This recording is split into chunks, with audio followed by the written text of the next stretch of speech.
Hello and welcome to our third winter forecast for the winter of 2023 to 2024. I am so excited to be making this video, as I always am. This is likely the second to last update, potentially even the last update if we decide nothing else needs changed. So this is certainly drawing close to our final forecast.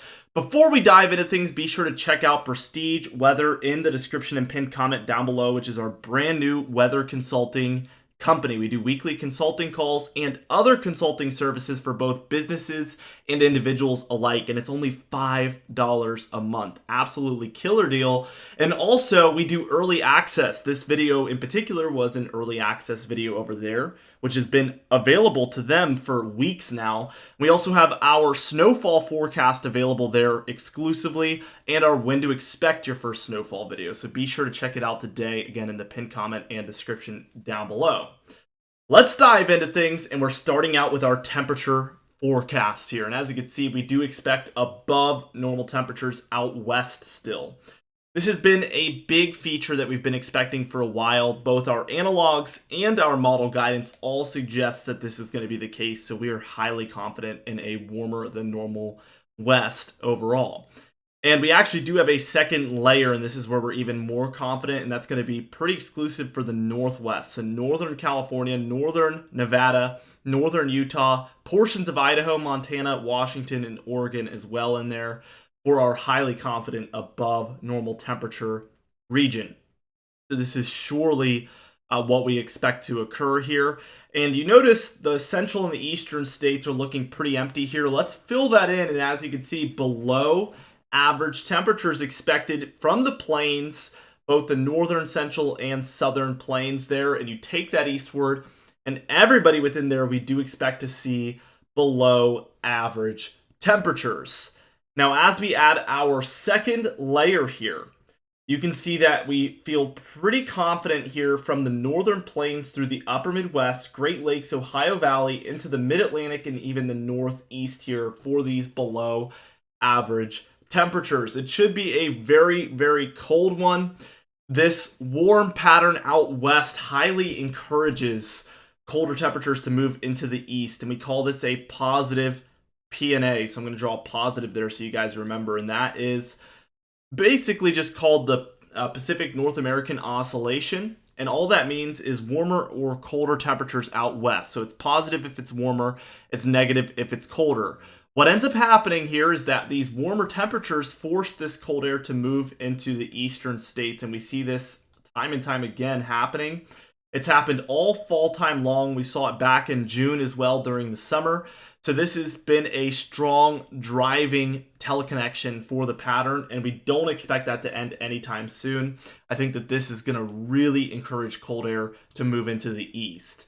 We even have a third layer here, and this is going to be for the upper Midwest and the Great Lakes, where we do expect polar vortex to potentially make multiple appearances, if not just a couple, this upcoming winter time. So definitely some brutal cold air on the way is our current projection for the upcoming winter of 2023 to 2024.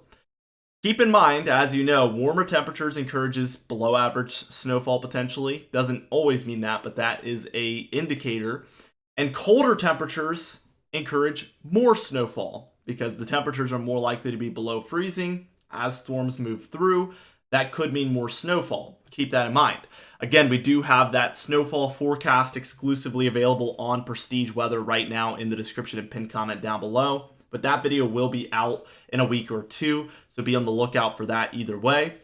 As we dive into the precipitation factor, the second ingredient towards snowfall, we do see below average precipitation here for the Northwest and through the North Central United States. And this is very, very typical of an El Nino. We don't expect this to be a very common storm track at all. And that's going to pretty much hold through. That is the average, and that is still what we expect to occur. As we dive into the second layer here, we can see, especially there for the Pacific Northwest, we expect this to be below average precipitation. As this is, during a La Nina, a very active storm track. We usually see storms move through like this during La Ninas, but this is really not going to be the case this upcoming winter, or at least that's not the current expectation. We expect this southern jet to really play a large role in the storm tracks and see a storm track much more like this. And as you can see, these areas are just far away from that storm track, and that would lead towards below average precipitation. And again, that's not just based on our model guidance or our current expectations, that's also based on historic El Nino conditions, which we are in an El Nino. Now, pretty on par with what I just said, we do expect above average precipitation there for the southwest. Again, just to reiterate, this jet is probably going to send storms through this area very frequently, and we can expect above average precipitation for this southwestern corner at least. We're going to dive into the east in just a minute. With those frequent and very progressive storms, we also expect a second layer here, so more confidence in that above average precipitation for California, Nevada, Arizona, New Mexico. All these areas should see more precipitation and probably therefore more snowfall in the mountain ranges than typically expected. So during a typical winter, this is going to be above what is normal, is our current projection. As we take this eastward here, we can see that for the south central states into the deep south, the southeast, all the way up through the mid-Atlantic and into the northeast, we expect above average precipitation. I'm actually going to draw this storm track here from the beginning in just a moment because I want to show you just the whole thing put together now. And again, this southern jet moving through the southwest, diving southward, and then climbing up the coast is the current expectation. Very typical of an El Nino. And I think that because of that common storm track, this should all make sense, right? As long as you've been following properly. We can see that we do have a second layer available here on the eastern end of things as well. So this is certainly what we expect as of now. Again, storms moving through here, climbing up the coast is going to be the most common storm track according to our current projections. So nor'easters, some of these could go inland as well. I think that's important to note as well. We could see some moving through here. And in that case, we would see rainfall along the coast and then more snowfall opportunities here a little bit further inland. But if we do see these, what we call Miller A nor'easters, which is one that climbs from the Gulf of Mexico all the way up the east coast, we're going to be on high alert for coastal major snowstorms throughout this mid-Atlantic and northeastern area. There could be a couple of those. And as you know, those types of snowstorms tend to be very, very impactful, very heavy, and oftentimes can bring a foot or more of snowfall, even 2 or more feet in some cases. So these tend to be very, very major snowfall events in certain cases, and we're going to be on very high alert for that type of activity. Anytime you're in an El Nino, that is a pretty big red flag. There could be some bigger snowfall events along the East Coast. As we take a look at the overall forecast here, we can see super dry in the northwest is our current projection. Typical snowfall for the Rockies. You're not going to notice if you get 200 or 250 inches of snowfall. It's not going to make a difference. So typical snowfall. On paper, yes, but I'm just talking about the actual, you're walking outside and what you're noticing. That is what this is. And really, that's not going to be noticeable difference. So even if it's a little bit drier, I think that, you're still going to see a ton of snowfall either way. Above average storms for the southwest, again, that is going to be right at the beginning of that very common storm track. We should see frequent storms moving through this area, and that is going to come in as above average. Cold and snowy to the east of the Rockies there for portions of Wyoming, Colorado, Nebraska, Kansas, the panhandles of Oklahoma and Texas, as well as a bit of New Mexico there as well. Polar vortex, again, like I mentioned earlier, could be making a couple of appearances this wintertime.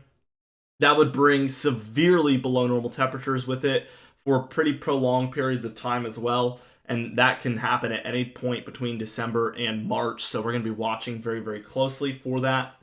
Arctic blast to the south of there for portions of Kansas, Missouri, Illinois, Indiana, Ohio, and Kentucky. Lake effect snowfall for the lakes. I don't necessarily think we're going to see above average or below average lake effect snowfall. We could make a video specifically on that topic and dive into it, but it is going to be potentially happening at times just like every winter, so that is why I put that there. Winter battle zone in the lighter pink there from Oklahoma through Arkansas, kind of the deeper south, the northern regions of those states, and into the Carolinas as well. These are areas where typically this wouldn't be this far south, but in El Niños, we tend to see these very far southern winter storms, and I would not be surprised if we see those types of activities. Even further south than the pink area can't be ruled out. We've seen very far south in Texas, Louisiana, Mississippi, Alabama, Georgia, even Florida at times during these El Nino years, seeing somewhat of a winter storm. So highly unusual, very far south winter storms could be something we're watching for here. Now, in that lighter blue area up the Appalachian Mountain Range here, that is where we expect the worst of winter, okay? It's going to be very cold in these areas compared to the coast, of course, as it always is. And again, as we're watching the storm track, it could move off the coast like this, or in some cases, they could move through like this. And in this more western track here, the perfect area for that snowfall is going to be in this Appalachian Mountain Range. Now, occasionally we could get these coastal ones lined up with cold moving in, and that is when we could see these huge snowstorms along the East Coast. But it is rolling the dice a little bit, because sometimes you could see all the perfect ingredients this far out, and they never really come together. Or we could see, like certain years where it comes together multiple times and it seems like it's always panning out perfectly. That also happens equally as much. So it is definitely a hit or miss thing, but we are on high alert for potential huge snowstorms along the Mid-Atlantic and Northeast coast. Anyway, thank you so much for watching this video. These are my favorite videos to make, and I hope you guys enjoyed it as I always do. Be sure to subscribe. We do upload every single day, and we're going to keep making these seasonal forecasts for years to come. You can even hit the bell icon for daily notifications when we upload, so you never miss one. Be sure to like the video if you did enjoy it, leave a comment down below, and I'll see you guys in the next video.